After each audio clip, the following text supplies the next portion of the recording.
And then we don't get to wash our mouths, right? No, you can curse all you want. Now we're live. That's what I do. We're not pussyfooting around, cocksuckers. I mean, Alrighty. Fuck it's yeah. live.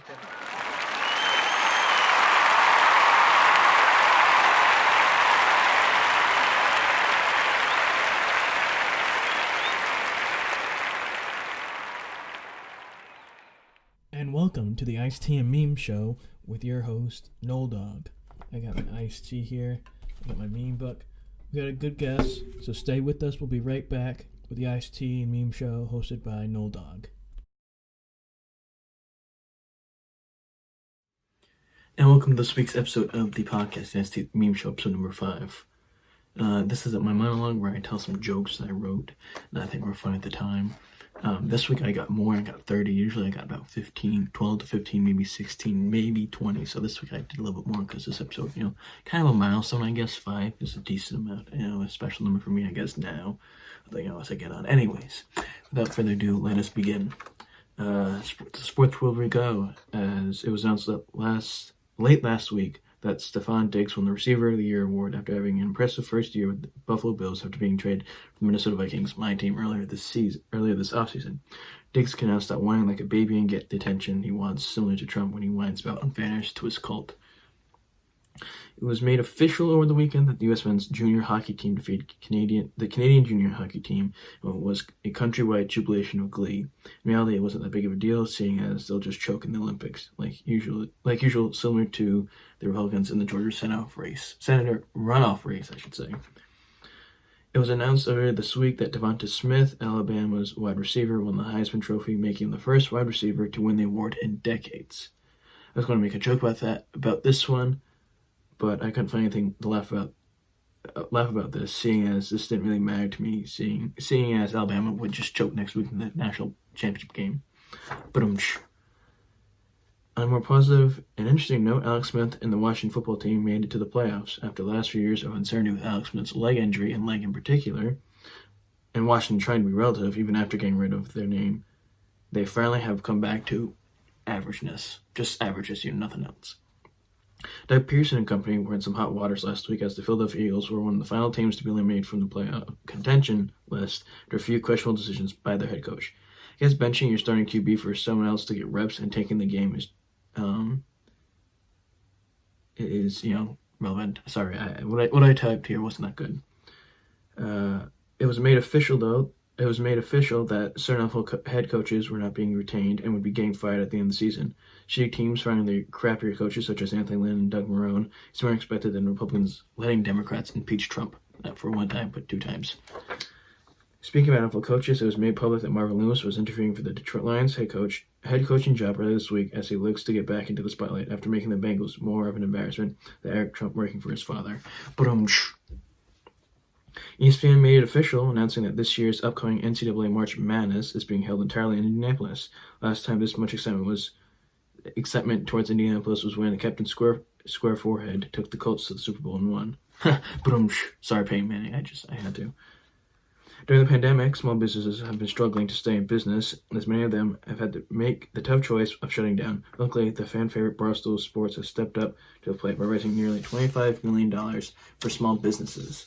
If a company full of misogynistic, hormonal men can raise $25 million, and how come a bunch of grandparents on Capitol Hill can't vote through an increase in minimum wage and a bigger stimulus check?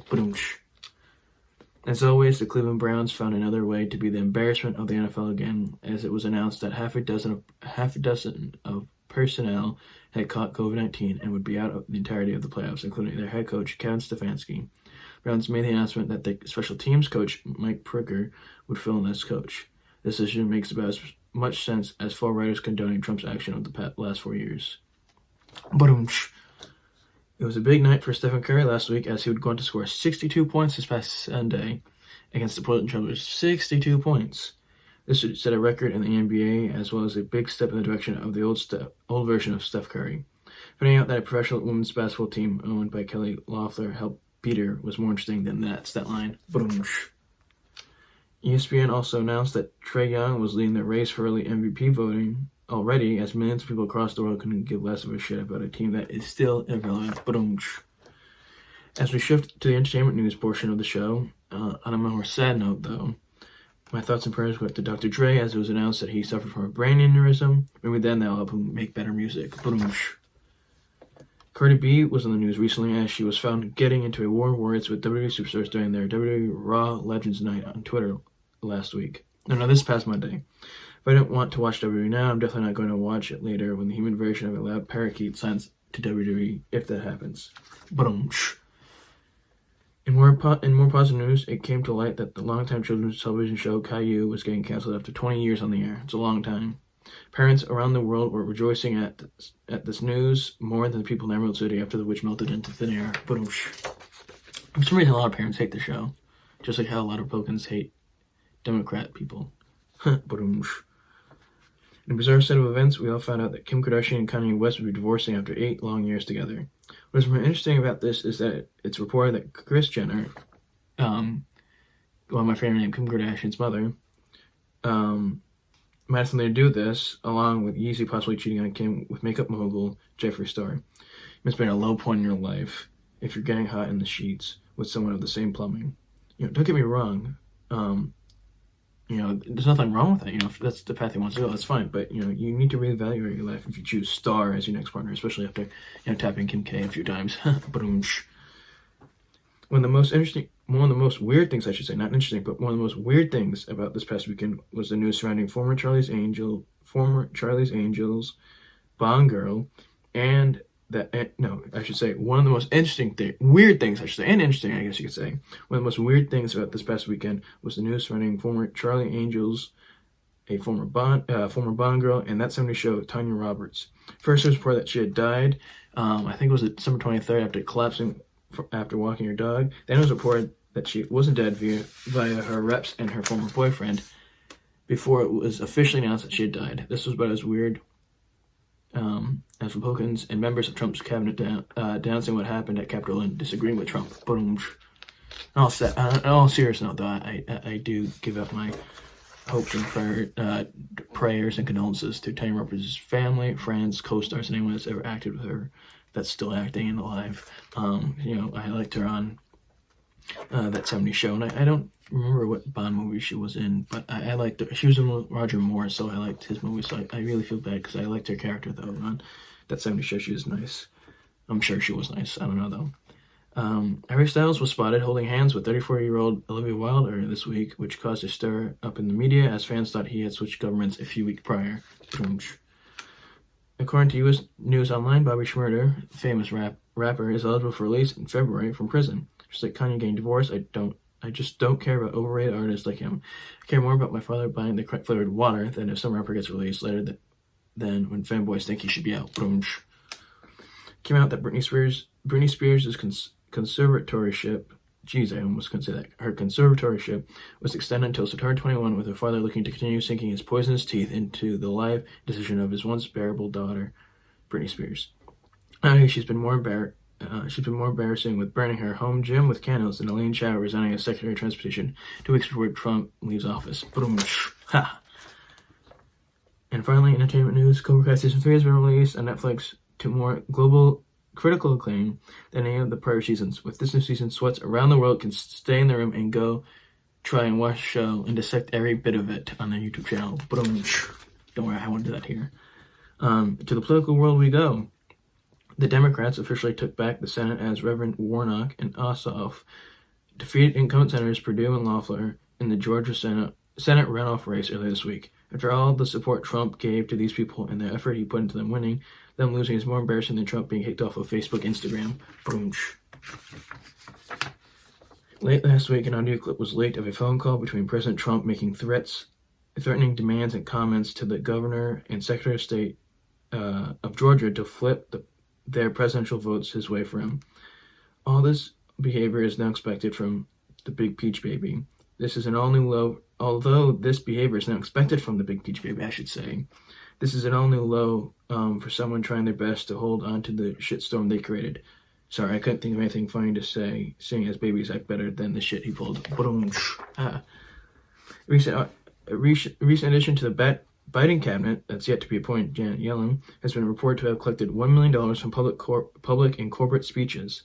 I find this funny since the Mormons who report this seem to have found the money Trump's family collected after creating a fake fund for kids with cancer. This is more pathetic than the Baseball Hall of Fame not allowing Barry Bonds and Mark McGwire into it. Boomch. Supposedly, according to Twitter, the kids of today think Helen Keller is fake. This doesn't surprise me, as most kids nowadays get their news from TikTok weebos like the D'Amelios and the other untalented people. Ha! Boom. In a more funnier political newsworthy moment, the legendary singer Meatloaf was tagged in Ivanka Trump's selfie with her father last weekend, which caused thousands of people to talk about it on social media. On another note, at least this helps me make Meatloaf relevant, since no one has cared about him since the 80s. Boom. In positive story, Chuck Schumer will be placing Turtleman himself, Mitch McConnell, as Senate Majority Leader once again, once Joe Biden becomes president. I'm so happy that we as a human race, at least in the U.S., feel as though the old men are the only ones who can run a country. Boom. Nancy Pelosi was reelected with a slim victory as Speaker of the House earlier this week as the Democrats now control of the trifecta, which is the White House, Congress, and the House of Representatives. I'm looking forward to another person with my grandparents' age ruling one of the highest positions in the world. Boom. The last word I said was positions, but I stumbled almost. And finally, as you all know, Trump was found to have threatened his once greatest ally, Vice President Mike Pence, to toss the election in his favor. Fortunately, and at the wrong time, seeing as it's too late, Pence seems to still have somewhat of a spine. Twitter can't be in the same room as a woman. That's our monologue for this week's show. We've got a good show for you with Ashton Grenon and Trevor Dalton. Stay with us. We'll be right back with the rest of the episode.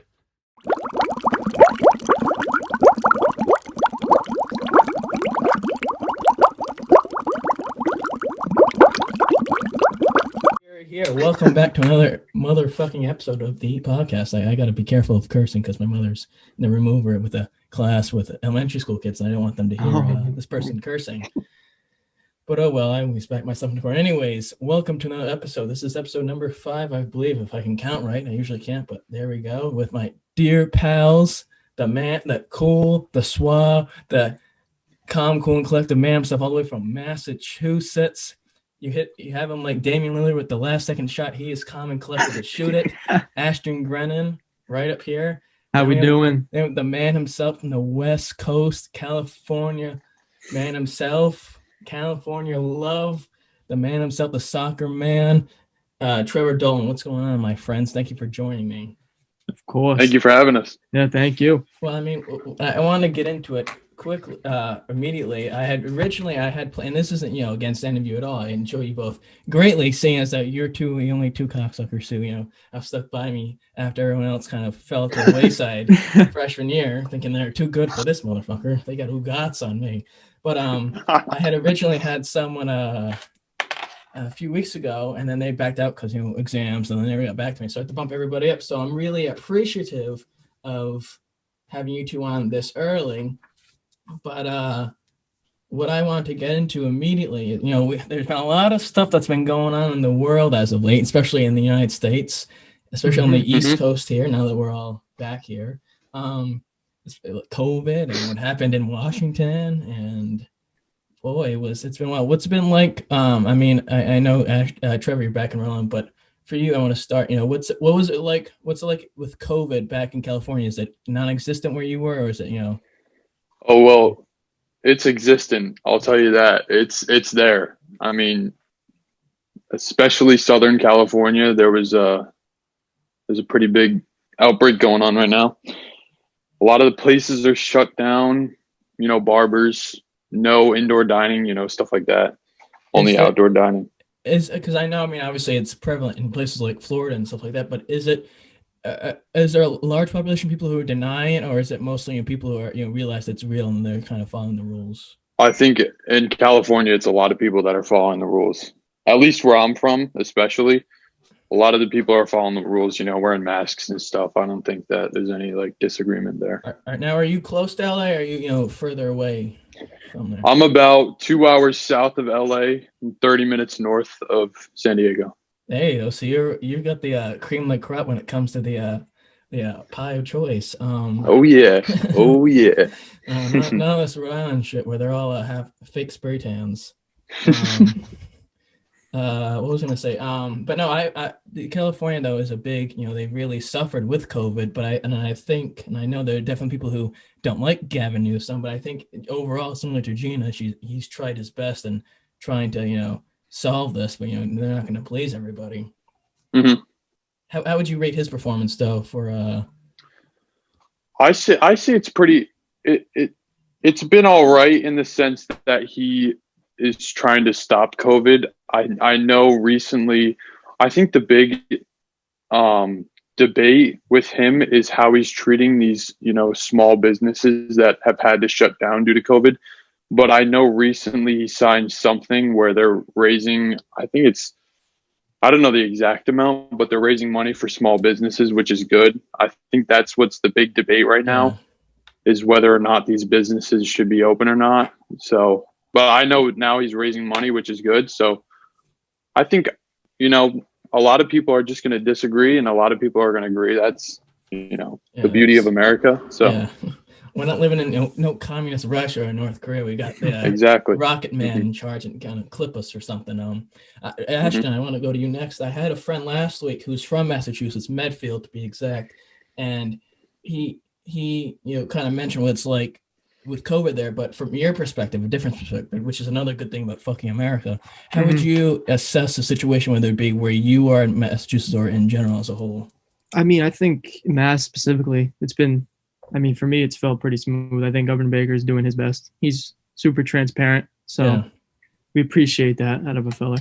Well, yeah, you want that. Obviously, like I just said about California, you're not going to please everybody, and you're going to try your best. But it's kind of hard because majority of the population, the United States population, hasn't been around for a pandemic this large. The last one was, I think, whatever it was in the 19 teens. So it's kind of hard to do this, especially when you have a federal government who's led by a majority of people who not necessarily on the same level economically as others, so it's hard to get stuff across. But I think eventually it will go away. But for both of you though, and but when it doesn't matter who goes first, as I'm stuttering on my words. How do you think COVID has impacted yourself? Like, do you see it have had a significant impact on what you do, and how do you think it's going to affect moving forward? Well, I think especially for us, since we're college students, it's been a pretty big impact considering like classes going online and hybrid classes, stuff like that. And especially for me with soccer, my season got postponed from the fall to the spring, so we've had to deal with that, and you have to deal with all these circumstances that take time to adjust to. I think we've done pretty good job though. The soccer team was one of few that I didn't get a case in the fall, which was good because we were still able to practice.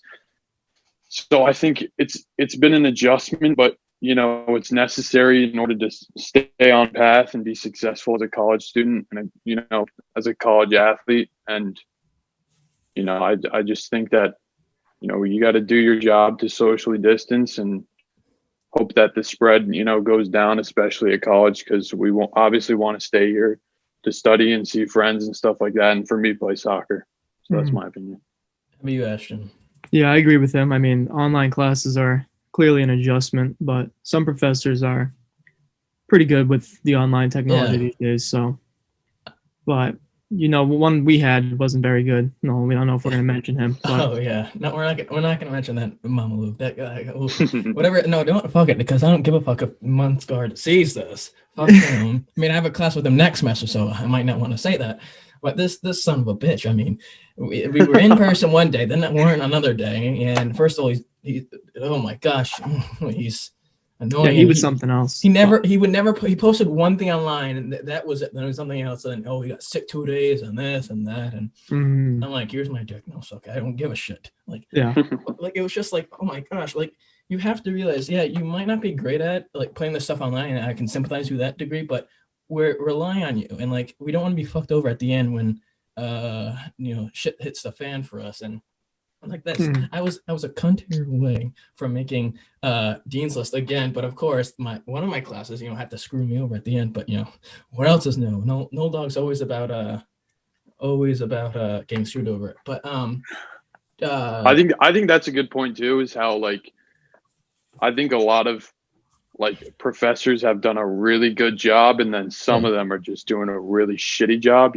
Like there's such a big difference. Then they don't care though. That's the thing. Then they sort of like half-ass and give up. Like I remember when the class I had mentioned me and Ashton have that we had to meet. We meet on the same days. The guy was recording with whatever video software it was, and then it stopped working on him, which is another issue.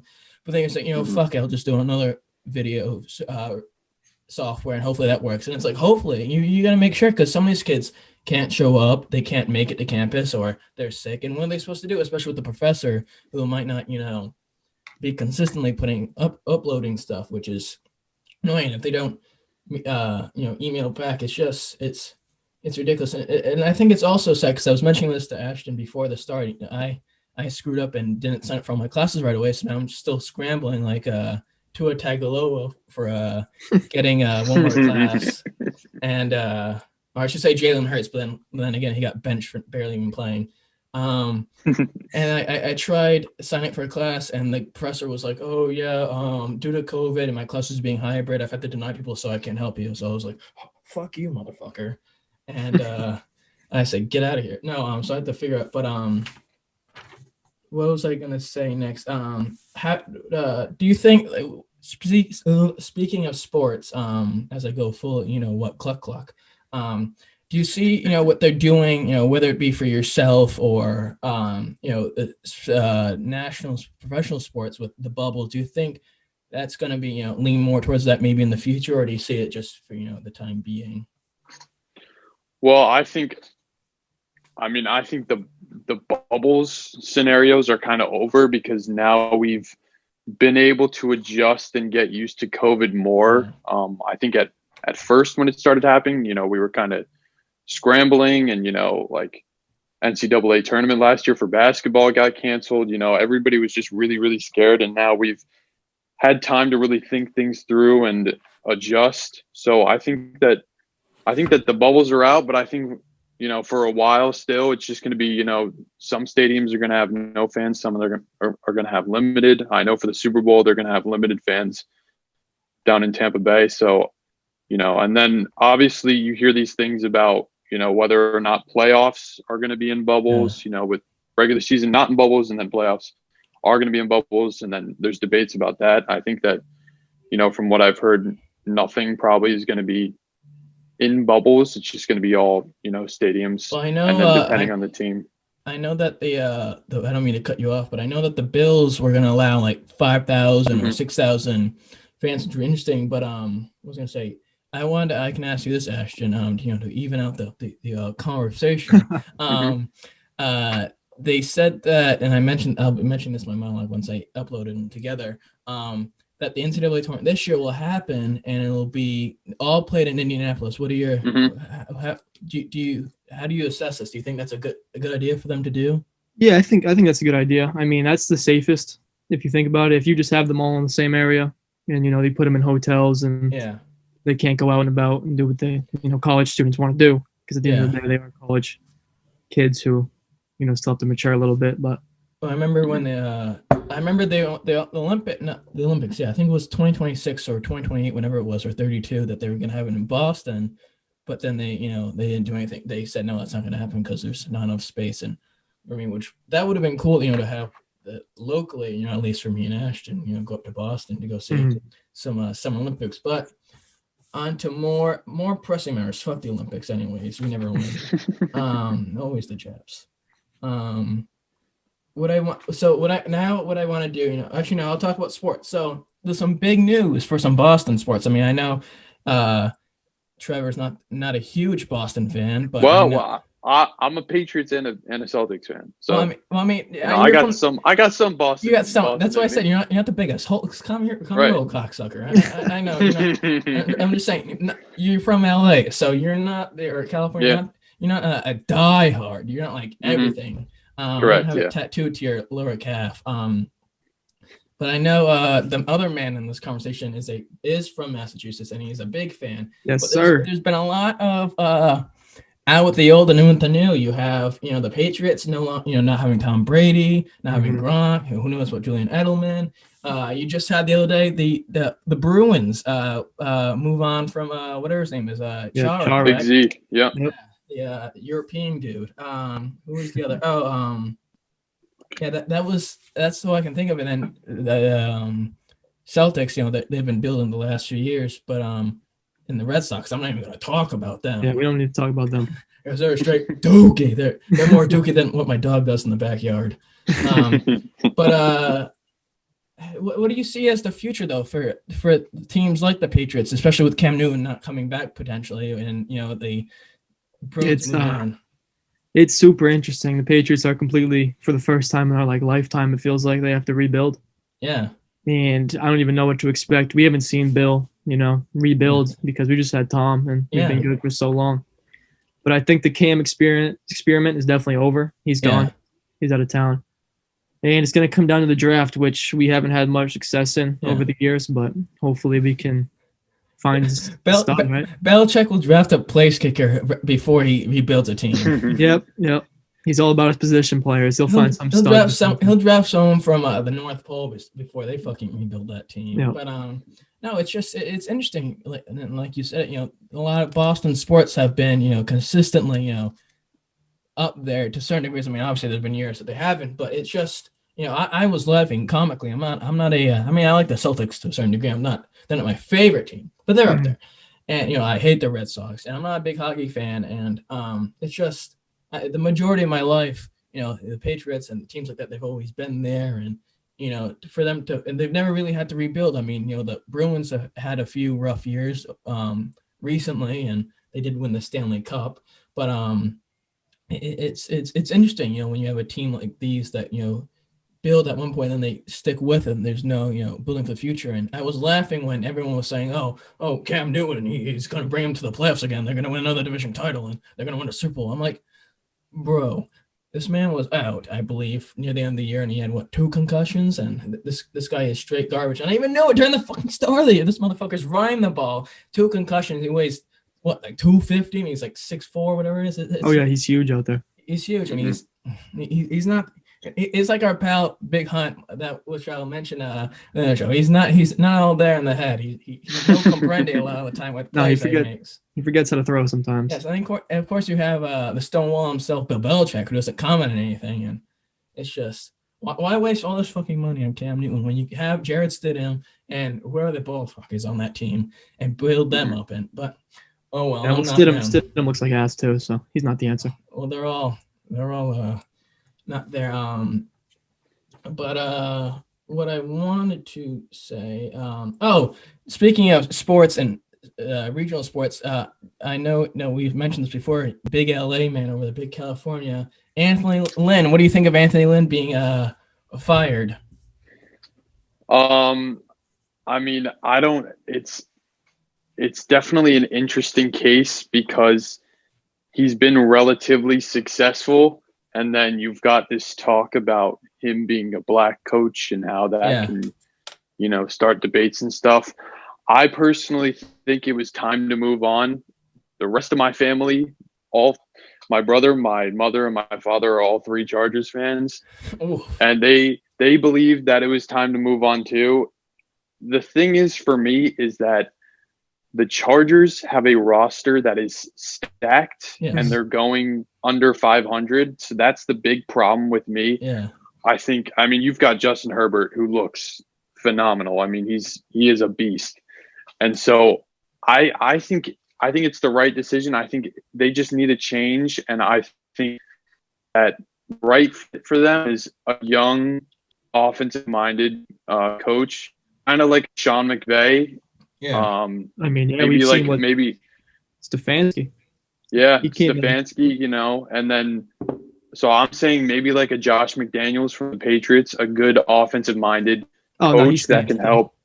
I think he will too, but somebody like that's young, offensive-minded is perfect for that team. So I think it was the right decision. Well, I mean, the team has had talent over the years. It's just Anthony Lynn is just so inconsistent from going 12-4 to 7-9. And you can talk all you want about how we won the last 4 games of the season, whatever it is, but that means we got the Nolan car. I mean, you gotta, I'm not gonna root for a team that's under 500. It's just you look at someone like Phillip Rivers, who was on that team for over 12 years, 14 years. He was on that team and barely made the playoffs. And he's. I mean, I'm not going to say he's phenomenal. I think he's decent, but it's just good riddance to him. And all the far lefty people on social media were like, "Oh yeah, he got fired when all the other coaches were parted ways." And I'm like, that might be the case, for who he is and stuff like that. But stop bitching about that stuff. There's more important fucking things to worry about, like making sure that stimulus check comes in. Again, that what is it, $2,000 or whatever the total is blocking. I wanted to say that I saw a few weeks ago. No, maybe it was a few weeks ago that Messi was thinking of coming to play in the United States. Potentially in the MLS. I don't know if you saw that. I don't know what your thoughts are on him maybe trying to come over to another league and win more titles. I mean, I think personally, I believe it's too early in his career to do that. Even though he's old, he is still a god. He's still a magician. I think it's too early. I think he should do it a little bit later. Keep going with Europe. I know him with Barcelona right now isn't going as well as he thought, and that team's not doing that great this season. So I think it's time for him to look for a change, kind of like Ronaldo did with Real Madrid, being with them for years and then going to Juventus. I think it's time for him to change and look elsewhere and try to be successful with another team and then come along to the MLS. So this is the point in the show that I play the videos that I have. So I'm going to share my screen, and if this works, if this works, the audio will play. Okay, so share. This is something that my professors can't figure out. I was just going to say, this. Well, no, because when I did the first 2 episodes, I tried playing the stuff, and I hadn't switched the settings prior to recording, and I needed to have. If I wanted to play the videos and have the sound playing, I would have needed to stop and then restart the recording. And that's too much time wasted if I did that. So I have share sound clicked on. Let's go to Google Chrome. Let's share. And I'm going to play this first video. And if you can hear it, I'm going to just ask if you can hear it. Good morning, Julia. Can you hear it? It's me, Joe. Yes, sir. Just wanted to say hi. Wish you a great day. Tell you that meeting you yesterday and getting a look at you was probably one of the greatest moments of my life. You were so beautiful. You don't know how beautiful you are to me. I mean, you're gorgeous. You're precious. And but it's been sitting in my mind when you said to me you want to go back with your ex-boyfriend. Please erase him from your memory. Don't ever go back in the past. I know, because I've been there. And I understand when, you're trying to find somebody and you go on dates and nothing compares to your ex, but there is that better person out there. And Julia, I promise you, it is me. Confidence. I will love you like you've never been loved before. I will cherish you. I'll make you feel like a woman, a real woman. And believe me, after you experience me, you won't even know who your ex-boyfriend is. Oh, okay. So open up your heart to me in your arms. Let's go full throttle. I could see me falling in love with you. I don't know, I just looked in your eyes and I just melt. Anyhow, I'm heading off to work. This is my cute little home. Everything this motherfucker's got 2 fans. See behind me, I built everything. 2 fans Every in the square kitchen, inch, from crown molded to chair rail, to floors, to lighting, to plumbing, doors, windows. There's the other one. He's got 3. So this is the type of guy you get. I'm a very handy guy. And I'd love to build you whatever you want. Okay. You're a sweetheart. Oh, here comes. So I hope this video doesn't scare you, but that's how I feel. I just want you to know that. Okay? And I look forward going out to dinner with you. So let's make it happen. Mwah. Ciao, baby. Hey, if you were a girl, would you go out with him? That seemed pretty heartfelt. I mean, so I'll give you a little background on this after the video. So what happened is there was this guy, his name was Joe, and he was going to this gym. I don't know where it was. And I read about this heard about this, I should say, on a podcast I listened to or watch, Your Mom's House, with Tom Segura and Katrina Pazinski, 2 comedians.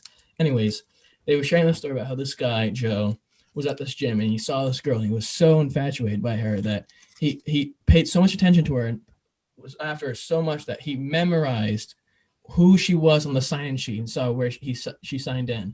And when they left, he caught up to her and said, hey, like he said in the video, hey, you're so beautiful, you're attractive, I want to go out with you. She said, oh, I don't know, maybe. And she said, I might be going back with my ex-boyfriend. And he said, oh, can I have your number then? So they exchanged numbers. When he typed into her phone, he pressed the call button. So when it called, it rang on his phone. And then he now has her phone number on his phone. And he texted her this video. And it started off fine. And then it just nosedived down into the dark abyss. And it was rough. And then he did it again. He sent another video. I won't play that one, but that one's far worse. And it was just, I mean, the player right here, I mean, the confidence this guy has is oozing out of his pores. I mean, what do you think about this guy? So now that we have the backstory, I think he's a weirdo. Yes, I mean, he's a guy in his probably mid 40s, early 50s, and it's just, I mean, honestly, I think he's a cool guy. Guitar solo playing after that, but no, I'm kidding. He's not a cool guy. It's quite uncomfortable. I mean, yeah. Would you do that with your lady friend Ashton? Is that how you did it? No, it didn't quite go like that. You didn't stalk her at the gym and then send her text saying, I think you're very attractive, I want to go out with you, fuck your ex-boyfriend.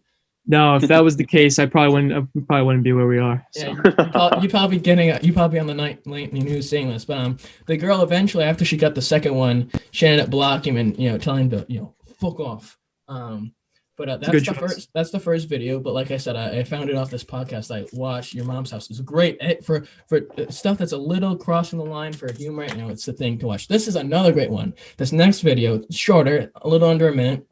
This next guy, he was also found on the same podcast I watch, and this guy is a truck driver in Ohio, the Ohio area, probably late 50s, early 60s. He's on TikTok, and he starts his videos in a certain way that he'll say in this YouTube video of him, and he likes women over, of course, legal age. But I'll play the video for you and see what you think about him. Time to wake up, my queen. Come on, my queen above 18. Open them beautiful eyes. There you go. You are so beautiful. I just love my queen above 18. Well, good morning. All right, my queen. I'll go down and put your breakfast on. I'll get you some nice hot cup of coffee. You go take your shower, and I'll meet you in the kitchen. I love you too, my queen above 18. I will see you in a little bit. Yes, you look beautiful. All right, I'll talk to you in a little bit.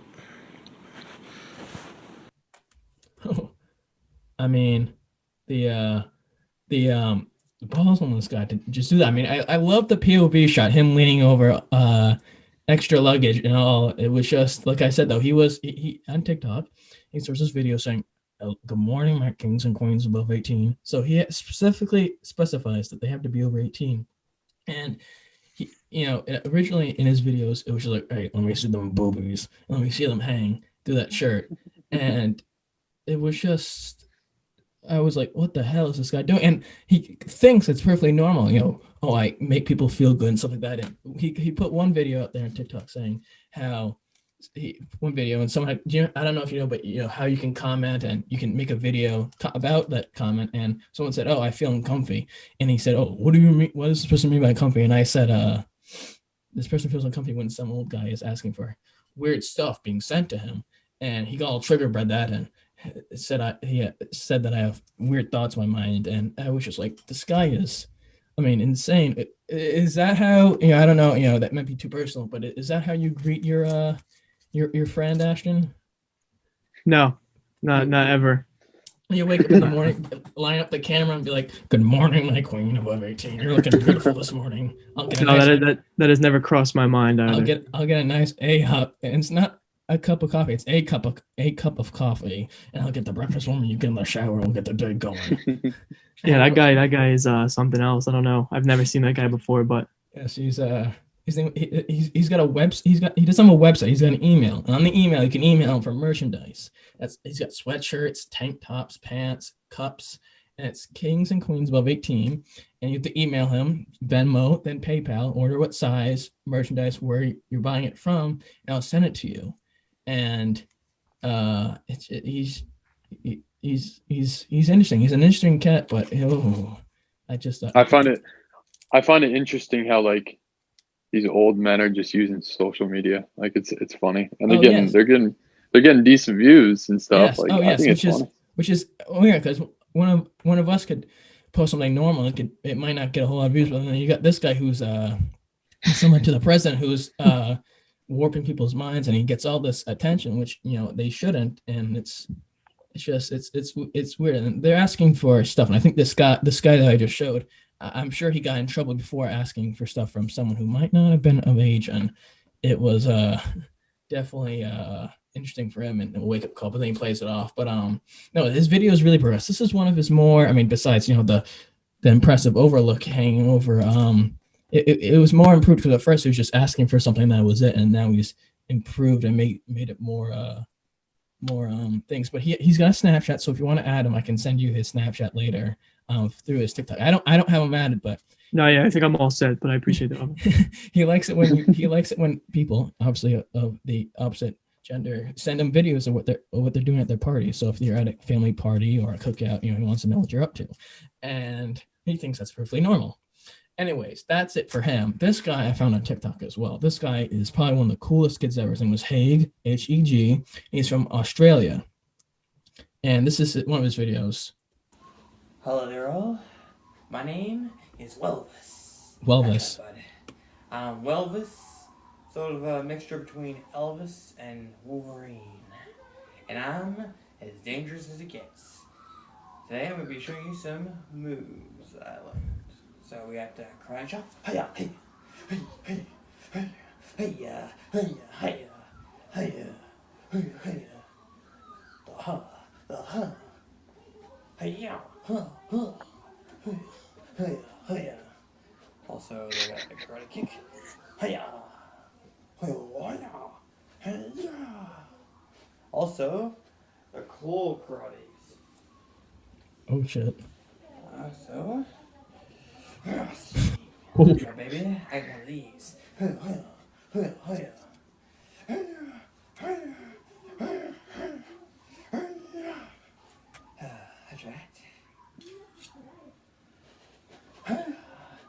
Also, the karate, the claw chop. Hide your wives, hide your daughters, hide your girlfriend. This man's out on the town. He's ready to practice. This man is. I see. My favorite thing about this video is the attempts. It's like digging down, and this way, then this way. All these middle combinations inside of a move. And on a scale of 1 to 10, how scared are you of this guy stealing someone you find interesting? A straight 10. Yeah, Mac. Honestly. Although I'm hoping to hear some singing out of him. Welvis, are we gonna get some singing out of this guy? And unfortunately, no, he doesn't sing. He just dresses up like him. He's on TikTok at Haig something. I can send the link later. But he posts stuff dressing up as stuff. A lot of props to him because he's got a lot of followers. But that he stopped at the end of November for his mental health and to calm down and stuff like that. And then he's stopping again now, to take a break, because he's stressed out and whatnot. And I was like, come on. But that's really the end of that, because then the rest of the video just does that. This next one, though, is my favorite of his. This isn't the first one I saw from on TikTok, but this is a sort of like second version of it. And it just Elvis, just Wolverine this time.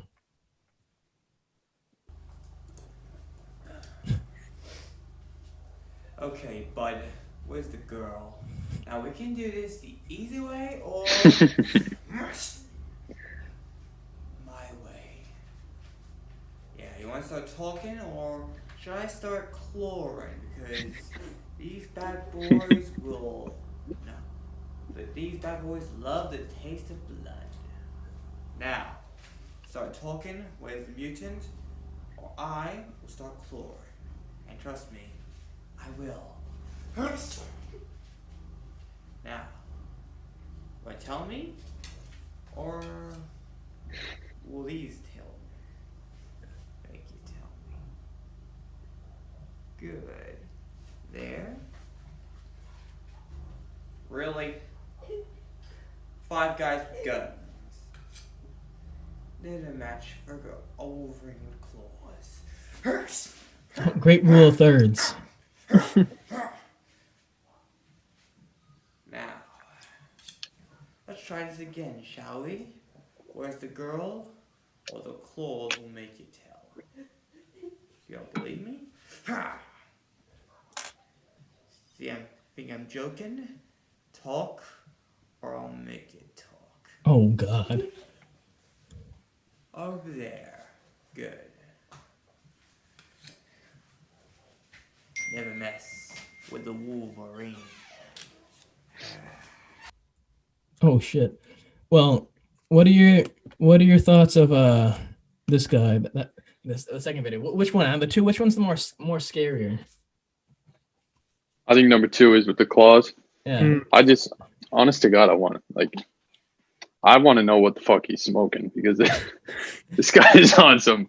No. To be honest, it's not to be offended, but he admitted in one of his videos that he is on the spectrum. So I can't laugh too hard because it's not the coolest thing to do. But I think it's good that he's making content. He's doing what he loves. yeah, I mean, I'm good pretty humor. I'm pretty intimidated by the claws. Start talking or I'll start clawing. Yeah. He's just everywhere. And I like the part when he walks over to this side and says, 4 guys with guns, come on. They're no match for claws. And slices through them like cheese. On a more personal level, what I want to do with this part of the show, the second half, I guess you could say, I wanted, for the viewers that don't know us three or how we know each other, whatever, how did you two meet? And then we can discuss how I met each other. So it's a funny story, actually. It was freshman year. It was like one of the first week of classes. Wendy. Yeah, we were in Wendy's Oh class. God.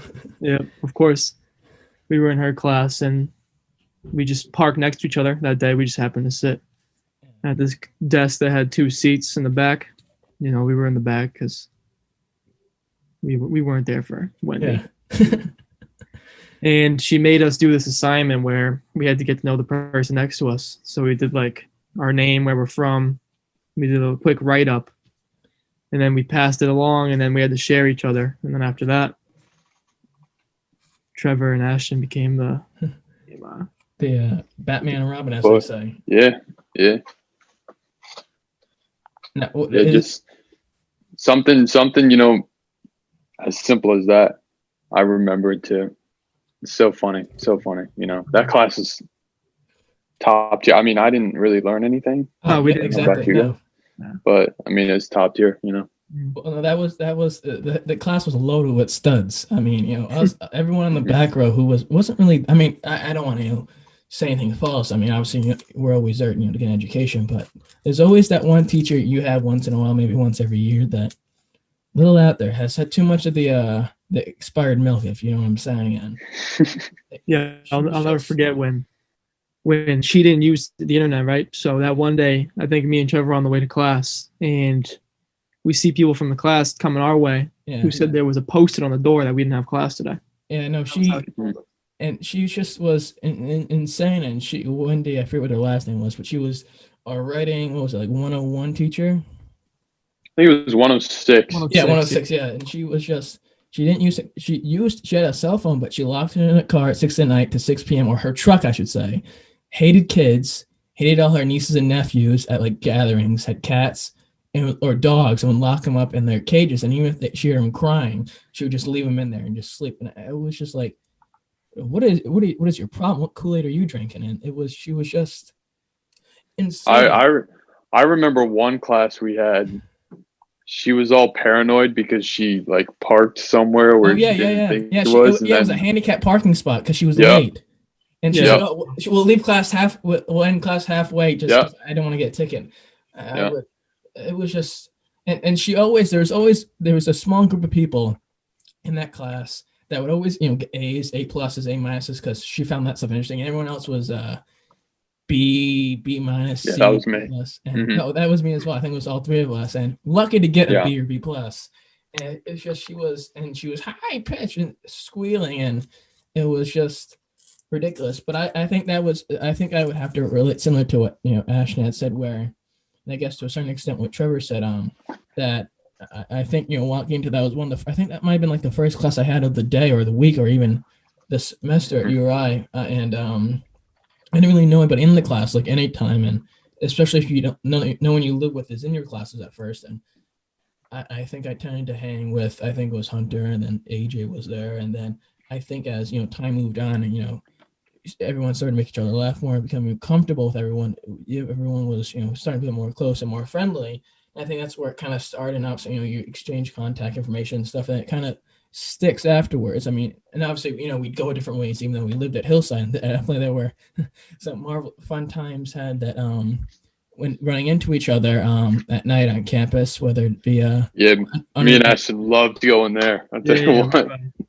There are many instances where I remember walking around at night, and both had their fun of the night, and and you would be walking down the hallway, and you two would be stumbling up the stairs, the hallway, by the handicap entrance, or there was one time, I don't know if Trevor was there. I remember one time there were a bunch of females around, and Ashton was outside hanging, and he was out of it. I was out of it, and it was just we're like, good times. That can't be.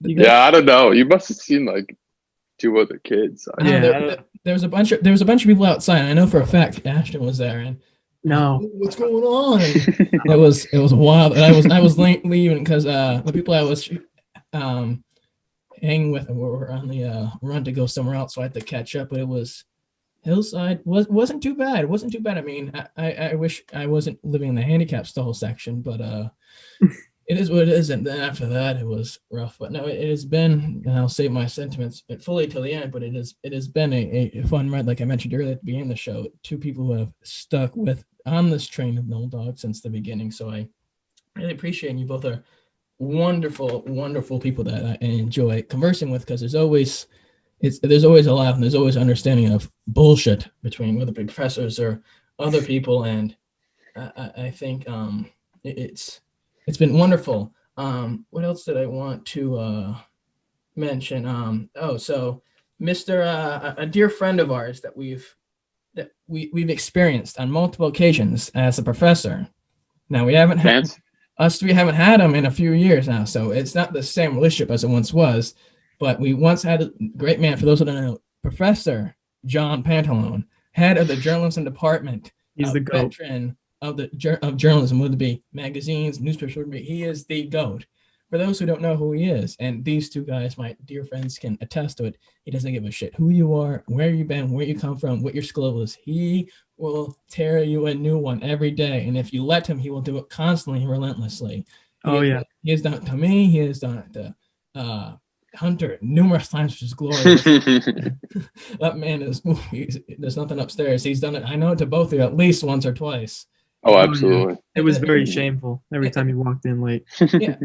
Yes. And it was always coffee. It was like, what are you doing? Put your coffee over there. What are you crazy? Yeah. And it was never like he never was, purposely trying to be an asshole about it, but it was just like, this is what it's like in the real world. And he cared deeply about his students. I remember one time, I never did well on his quizzes and tests, never.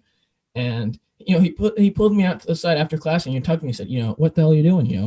Are you trying putting effort in? Do you really want this? And, that gave me a wake up call, and it, really puts an effort into image onto what, people are like. He really cares about his students. He might seem like he's in a pissy mood and might be on his period, but he's such a glorious guy. He makes it so much fun. And I mean, and if I still wanted to do journalism major, it'd be a great time having him.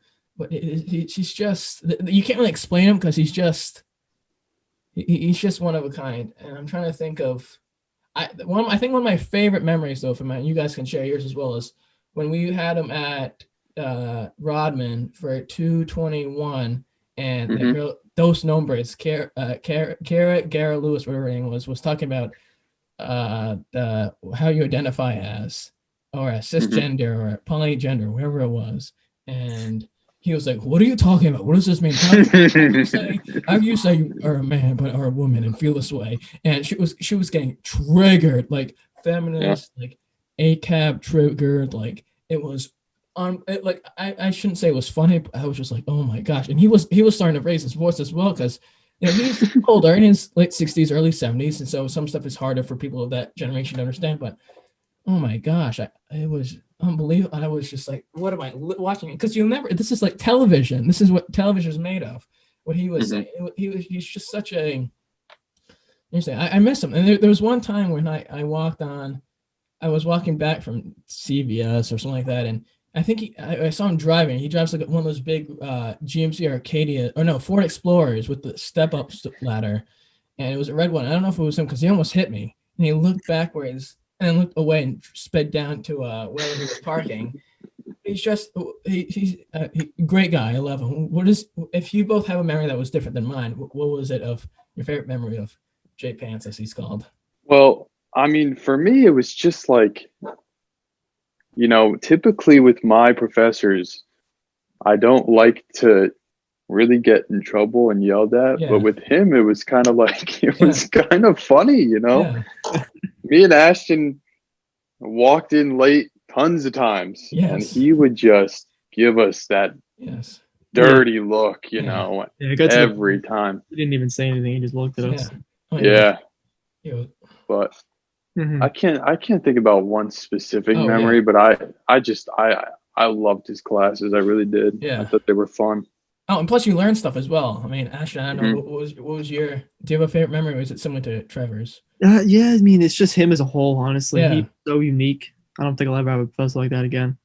Mm-hmm. And to have that, like we did our first year, that was a blessing. I mean, he was great. And the thing is, and it even started for me before the semester even started. I mean, I remember, I think I was signed up as journalism or at comm studies. I think that's what it was. I signed up at orientation over the summer, and I was doing journalism because I thought it was an offshoot from the major. And he started emailing me. He was like, hi, are you journalism? Why are you signed up for comm studies? Why are you comm studies if you're journalism? And and I was getting so nervous because I was like, oh my gosh, did I do the wrong thing? And I emailed him, well, I mean, I wanted journalism because I thought this. And he goes, no, that's stupid. That's not correct. Why did they tell you that? And I said, okay, well, what about books? What do I do about books? Because I already bought mine. He goes, oh, we'll figure that out then. And it was almost, for me with him, though, it was almost like you wanted to do something wrong because then you could get destroyed by him in person. And it didn't really matter. Because I think at the end of the day, it always would make you laughing like, hey, this person's noticing me, I have some sort of a relationship. And I think there was a great understanding between me and him because, one, I wasn't doing that great in the class. And he really tried his best. Plus, I had his grandkids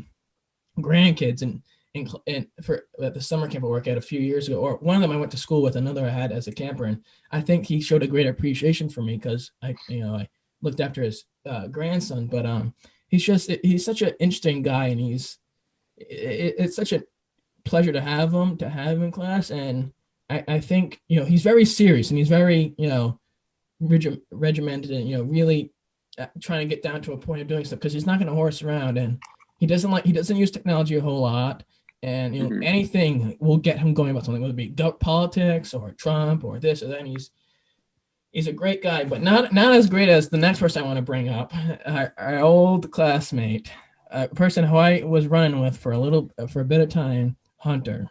I don't even remember what his last name was, but he's Ward, yes, Hunter Ward. Oh, yeah. Like, Ward, what are you doing? What's your plan? You signed up for a class here. What's your problem? You're not thinking. You're not here. You're stupid. He called us all by our last name. You think about it. Grenon, Dalton, Carr, McCarthy, He just, because it never was, and that was with everyone. Like, I don't even think someone like Stone Freeman, I don't think he called them. I mean, I was never in class with him when he had him, but it never was first name basis. And I even think what maybe professors, colleagues of his, it was always, hey, or what are you doing? Or yes. And it was always like, that's just who he is. But Ward was just that, those two were like water and vinegar. They never mixed. Even when Ward was trying to do something right, it never was correct because the panel would chew him up like a piece of chicken in a Rottweiler. It was just. I remember Ward. Do you guys remember Ward and Wendy when he tried to drop it? Oh, yes. Oh, yeah. Yeah. He meant because he got a bad grade and he thought he got fucked over, and she was like, and he met with her after class, and he was just talking to her, and she's like, you can talk to me after class, and he was like, what the hell is this? I don't deserve this. You did a better job. And he said, this sucks. And he dropped the class, and he goes, oh, well, I already have AP credits from high school that transfer over. I'm like, what? And it's just, it was like, he always thought he was right, and that's what pissed me off. And eventually I was friends with him, and then we got to eat and stuff like that, go in the gym and stuff like that, go to basketball games, although he never would want to sit where I sat, and we'd always be late. And he never, like, he always thought he was right, and thought he wasn't wrong. And like, to a certain extent, I agreed with him. Like, when we had Jax, who I hate with a burning passion. I'd run that guy with my car if I could. He was similar to, I'm sure, other people, but both of you, maybe I'm not correct, but he was the main reason for why I want to switch out of journalism, because the stuff he was teaching was awful, and it was failing miserably. But he just was, anything he touched turned to dust, and I just, he was. There was one incident where we were back talking again, because there was a moment when I was just tired of him and done with him, and he was just obnoxious. I had a club tennis party that, I'm part of the team, so it was like it might have been an end of the year party or something like that. I don't know. And it was like a Olympic type party where, all these events, drinking, whatnot, and you could bring a +1. You could always bring more than one person, but not more than like 3. And I asked him, and he said, "Where is it?" And I said, "Oh, I can't get out the location just because the team president doesn't want 1,000 people coming." And he kept asking for the address because he wanted to drive by himself. And I was like, well, where are you going to be drinking? There's going to be stuff all the night from 10 a.m. to late in the morning. It's not safe for you to be driving. He goes, oh, no, I can drive. I swear. That's what I'm going to do. I'm not going to be driving. I'm like, I have an Uber. I have a ride for you. We're going together. You don't have to pay for it. They're going to be here soon. We're going to ride back there, then back to campus. No. I'll pay for the Uber. No. I'm driving. That's what's going to happen. Give me the address. I'm like, I'm not giving you the fucking address to do that. First of all, they don't really know you. And the vice president doesn't want 1,000 people coming to his house. I'm not just going to give the address. And driving after you are drinking, partying all night, isn't that smart idea? You want to wrap your tree around a fucking oak tree or something? Or a car on an oak tree? And he kept asking. And he said, why aren't you giving it to me? And I said, it's not smart. I'm not going to have a friend of mine get killed because they're acting, the R word, and it was ridiculous, and that just was it. And I said, fuck you, I'm not going. And then eventually he realized what he did, and I just said, fuck you, go back to hell where you came from, you fucking sweaty. And and that was it. I haven't talked to him since. I almost ran to him once, and I was like, I'm gonna stand here and let him walk away because I can't. It was just such an amount of bullshit coming from where he never admitted to he's wrong, and everything he did was wrong. And it was just he always would have his foot in his mouth. It was just ridiculous. Granted, he was loyal, but he didn't realize when people didn't want to be around him and that he was making him uncomfortable. And I think there are a lot of times where he tried to like everyone does, buff himself up and whatever it is. But I wish him the best. But he was an interesting fella. He was. Interesting. And speaking of Panel and him, he always would wear, I think it was his Yankees hat or Dodgers hat. Oh yeah, Dodgers. And Pantalone hated that. And then when the Dodgers won, he was like, "Oh, so you think you're big now just because they won a championship?" It's because Pantalone came from Providence, short stones throw away from Boston. But he was interesting. But what I want to do next is one of the final segments of the show. The NFL playoffs are coming. The Super Bowl now with the new setup or whatever you'd call it, where only one team gets the buys. You have the Chiefs playing the winner of the Bills, Colts, and you have Steelers versus Browns, Titans versus Ravens. Packers will play the Saints versus the winner of the Saints, Bears, Seahawks, Rams, Washington, Bucks. Out of the first game, the first game for both of you, Bills and Colts, who do you have winning that game and why? Bills. Yeah, I've got the Bills. I'm rocking with the Bills. The Bills are for real. You don't think? Yes, I agree with that. They're phenomenal. But you don't think Philip Rivers can pull off an upset with Frank Reich, whatever his name is, in Indianapolis? Nope. I think it's possible, but they have to play a perfect game. Yeah. And I don't see that happening. Their defense won't be able to hold up. Yeah. So I'll write that down. They're too young of a team. Yeah. Let's see. Then we have Steelers versus Browns. Again, they played each other last week. Who do you have win this game? Unfortunately, it's going to be the Steelers because of what's going on with the Browns. Whole COVID situation. I agree. Yeah, losing their head coach and a few of their players, and then their special teams coach becomes head coach. Yeah, because Stefanski calls plays for them too, so that's huge. Not even the offensive coordinator becomes coach. Yeah. Yeah, I can't imagine how frustrating that is too, because it's been 20 years since the Browns make the playoffs, and now they make it, and Stefanski can't even coach. Like, are you serious? They're gonna get parted. They're gonna get parted open like the Red Sea and get penetrated. So the next thing, a really close one, I think it'll be a really interesting one to see: the Titans, the 4th seed, versus the Ravens, the 5th seed. Who do you both have? That's a good one. Game? That's a good one. Yeah. I don't really know. The Titans have had their number. Yeah. I think the big thing is, can the Ravens stop Derrick Henry? Oh, that's always the decider. I think that's the decider right there, and and I'm going to say they can. I think so too. I think the Ravens are, they're in the trending direction right now, which is good. And then you see the Titans where, they're just up and down right now, and then they're, doing this shootout against the Texans, who aren't a great team. So I would go with the Ravens, but it's definitely going to be a good one to watch. Yeah, it's going to be a goodie. I mean, I see. I agree with Ash. I really don't know who's going to win. I mean, and I agree. I can totally understand where Trevor's coming from. Where the Ravens, although they're not playing at the same level as they did last year, but they're still on that high trajectory. Whereas the Titans flopping this way and that way. Yeah, you know what? I'll go on record. I'll go against them. The Titans are going to win. Titans, okay. I can't choose because it's not consistently phenomenal football from both teams, but I might have to go with the Titans only because Derrick Henry. I don't know too much about the receiving core. Ryan Tannehill has been playing pretty good football the last 2 years. Plus, they got Mike Vrabel, who last year said what did he say? He was going to go bald if they won the Super Bowl or make the Super Bowl or something like that. Yeah, or shave his sack if he was going to chop off a nut. Oh yeah. Yeah. Just because that's what they call BD, big dick energy. Yeah. And, I think another interesting thing to look at too is that the playoffs is just a different animal and a different season.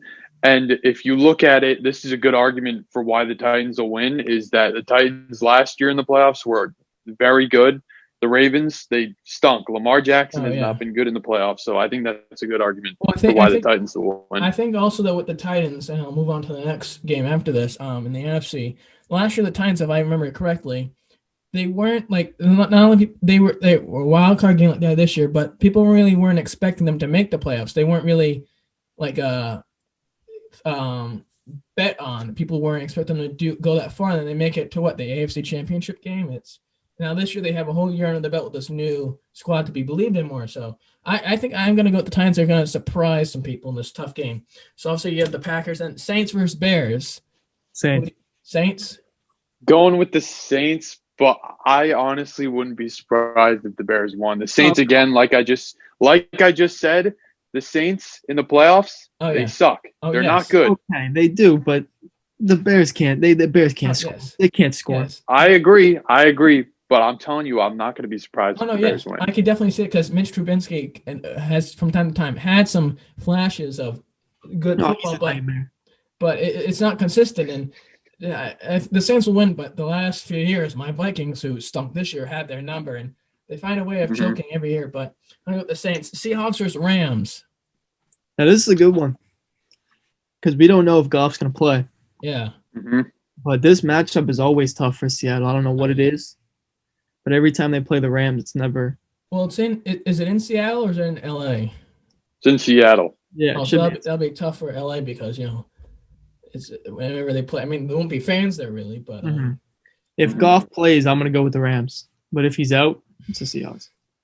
I'm gonna go with the Seahawks. I think the main problem with the Seahawks earlier in the season was their defense, but I was watching SportsCenter the other day. They have figured that defense out, and since I think it's the past 8 weeks, the Seattle defense has been the second best one in the league in like yards per game and points per game, stuff like that. So I think it's going to be the Seahawks, but I think it'll be close, definitely. Plus, I mean, Russell Wilson, he's a great quarterback. I mean, this year he's been. I mean, the beginning of the season he was phenomenal. He might have dropped a little bit since Aaron Rodgers has become very well and probably the MVP winner, but he's consistent, and I think they'll do okay. The final game, I can't say the Redskins because that's racially insensitive. We don't even need to really talk about this one. The Washington football team versus the Buccaneers. It's not even going to be close. The Bucs. You think the Bucs are going to win it? It's not even going to be close. Whoever came out of that division is screwed either way. So. Yeah, I think definitely the Bucs are gonna steamroll. I mean, and the thing is, I hope Alex Smith wins the most. Oh yeah, he's gonna lock up player, whatever it was, most improved player comeback of the year. Comeback, yeah. I think they should name it after him. To be honest, that's what they're saying. Yeah. But I mean, you have the awful injury, and I feel bad. Then you have like 17 surgeries. Then you have an infection on the leg, almost getting amputated. Might not be able to walk. Might not be able to play. Then he plays, and then he makes the playoffs with the team, and he wins a few games in a row. I mean, Dwayne Haskins kind of screwed them over with a few games, but I think it's pretty impressive. But like you said, Tom Brady and the Bucs, are well matched together to a certain degree, and who Mike Evans and Antonio Brown, and they're gonna beat them. So that being said, back to the AFC, you have the division round. The Chiefs versus the Bills. Give me Buffalo. Buffalo. I love Buffalo. I'm gonna go Buffalo also. Oh shit. I know they played earlier in the season. Yeah. And the problem that game was Buffalo couldn't stop their run defense was totally shit. But I think they've gotten their act together with that. So I'm gonna go with Buffalo too. I think that's gonna be a surprising one. Yeah, that'll be a great game if we get it. Yeah, I mean, I think Josh Allen's a great player. Stephon Diggs has been playing very well with them. Their coach is really good. I think that with the Chiefs, I mean, you have a Hall of Fame coach with why am I forgetting his name? Andy Reid. Andy Reid. Yeah. And then you got Mr. $500 million himself, Patrick Mahomes, and you got Kelsey, and then you got all these other great players. And it'll be a good matchup. I think definitely winning a Super Bowl last year and how good of a player Patrick Mahomes is and how good of a coach Andy Reid is, it'll help.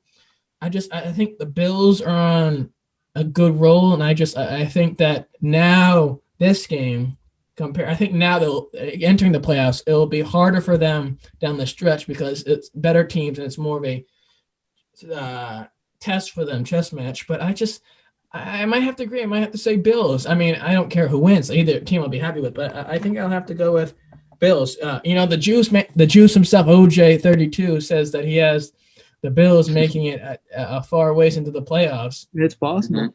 It's more me wanting to see the Chiefs lose. Yeah. Yeah, I think too, with the NFL, it is just so freaking hard to win the Super Bowl 2 years in a row. We haven't seen that in so long. So I think the Chiefs will have problems, definitely. Speaking of OJ, I mentioned this to Ashton before the show started or recorded. So with everything going on politically in Washington, the riots and the bullshit those fucking dumbasses did to the Capitol building, which I don't condone. OJ had put out a tweet saying, I don't know if you follow him, Trevor, but he was like, I was out golfing with my friends this morning, and then I came back to the 18th hole, and I was told what happened, and then blah, blah, blah. And, I was involved with the legal system, and, I had cases that I didn't agree with, and I didn't like some of the outcomes that happened and the legal results that happened, but I had to follow them. I'm like, Jesus, OJ, you can't say that you were in court for murder on Twitter. Come on now. But, no, so next game, Steelers versus Titans.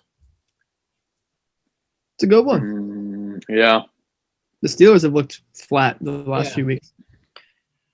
So we could be seeing another Titans run here, believe it or not. Back-to-back years. That's hard, though. Yeah. Yeah. I'm going to go with the Steelers. They're going to be ready to play. Yeah. Yeah, I'm going to go with the Steelers, too. I think that defensive line is solid. It really is. So I'll go with them. Packers versus Saints. Packers. Pack. Little foreshadow. Go. Packers are winning the Super Bowl. I don't know about that, but So now we have. we'll see. Now we have for the final game the NFC side or NFC division side Seahawks and Buccaneers. It's a good one. That's a good one. Tommy and Russ again. Love that. Uh-huh. Depends on the Buccaneers. The Buccaneers are so inconsistent. Yeah. Their defense, some games looks incredible. Another game they look like Yeah. your Vikings defense. No, I can't even talk about my Vikings. But I had Leonard Fournette on my fantasy team, and he did do gots for me this year. So it was I'm gonna say Buccaneers. really. Yeah, I don't think the Seahawks. The Seahawks they're an interesting team, but the Buccaneers have more firepower. I think. Yeah, I'm gonna ride on the Brady train and go with the Bucks too. Now, do you Especially think? Seattle D. Now, do you think if the Buccaneers lose that game, or lose, let's say, in the NFC Championship game, let's say the division round, they lose to the Seahawks. Do you think Bruce Arians comes back next season? Yeah. Yes, absolutely. Yeah, this is their first year, so I think whatever happens, they'll keep them. They're just gonna keep the same team. Yeah, Run it again. I don't think. I mean, we're at Brady's end of his career too. I don't think he probably wants to go through a new coaching Yeah, he change doesn't and a whole want new system either. So All right, so now we have in the AFC Championship the Bills versus Steelers. Bills, yeah, rock with the Bills. keep rolling. Bills Mafia. Yeah. Bills making Jim Kelly proud. Now Packers versus Bucks. Packers, go I'll Pack. go with the Pack too. Yeah. Oh, this guy. Are you about to have the Bills win the title then? And then the Bills versus the Packers. All right, I got the Packers. The Packers. I'll take the Bills. Okay. I think now obviously back towards when the Chiefs play the Bills in the division round. Obviously the Chiefs could make the Super Bowl as well. But I think between those teams, Bills, like we've said, have been playing very well. The Packers have been playing extremely, even better with Aaron Rodgers probably winning the MVP again. But I would have to say I think the Packers are going to win it just because I think their coach is really good. Aaron Rodgers is playing very well this late in his career. You have the defense isn't too bad. Jamal Adams, I believe. Right receivers aren't too bad. So I have to go with the Packers. They bring a title back to Green Bay, and they do the job for the NFC North. But the Bills, I think the Bills will be here for. Oh yeah, I could be wrong. They could choke next year, but they'll be around for a while. yes. The only reason why I'm rocking with the Bills is because I had Josh Allen in both of my fantasy leagues. But I mean, if I'm riding with him, but if that game turns out, I mean, the matchup between Devontae Adams and Tre'Davious White would, I think, be the decider of the game. I think no one has been able to stop him all year. That Packers offense looks unstoppable. Yeah, you can't. Mm-hmm. Well, as we end the near of this show, as we finish that portion, the bracket and the videos and all that other wonderful motherfucking shit, there's nothing else I really want to say. I mean, this definitely the world's been on an upside down, especially in the United States with the current path after the election and sports and COVID and all that stuff, and sports being heavily now involved with health and politics and players getting involved and speak their mind. I mean, you have what happened in Washington with you had the Celtics walking up the court against the Heat, and you had the Bucks postponing a game, whatever it was, and you had it's just. I mean, and it's kind of like I don't want to say sad that sports are getting involved with politics and speaking out because everyone got the right to speak, and it's just it's sad that it's turned out this explosive and that you have everyone now saying stuff, and it's now caught the attention of everybody, and I think that's what the people in charge currently, before the new president comes in, but I think that was their job. But it's life's not going to be different. Life's not going to be the old way it was after once January 21st, 22nd comes in. Grandpa Touchy Biden becomes president, and whispers in all of our ears.